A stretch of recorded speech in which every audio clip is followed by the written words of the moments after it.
Всем привет, ребята! В этом видеоролике я хочу поделиться с вами своей работой по устранению скрипа. Используются обычные саморезы и необычные тоже. В общем, нигде ничего теперь не скрипит. Это ДСП. В общем, будет укладываться ламинат. Давайте я вам покажу в следующей комнате, где уже уложен. Вот так вот это все дело выглядит. Здесь все нормально. Ходим и радуемся. Вот такой вот пол получился у нас классный. Также и в той комнате будет такой же.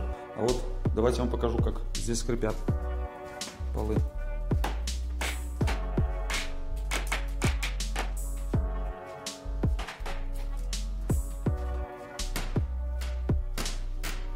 Слышите, да? Теперь здесь все нормально, в общем. Вот такие вот пироги. Ну вот, пироги испечены, пол готов. Все дело выглядит буквально вот так вот. Нигде ничего не скрипит. Ну, прыгать нежелательно, потому что соседи прыгают. Ну, а так нормально, видите. Вот и все. Ходим. Ну, понятно, да? В общем, такой устойчивый, классный пол. Да, есть, может, какие-то незначительные, ну, уклон какой-то, вот как здесь есть. Такой он. Идет уклончик, такой здесь горб. Ну, конечно, это все дело устраняет, так стяжки, херашки.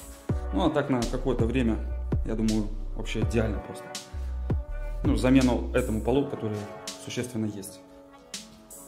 Крашеная ДСП. Ну, не очень. Вот где не идешь, вот. Понимаете, да? И также он скрипел и здесь, и в той комнате. Теперь ничего не скрипит, и все просто суперски. Ну что, ребята, работу я вам показал.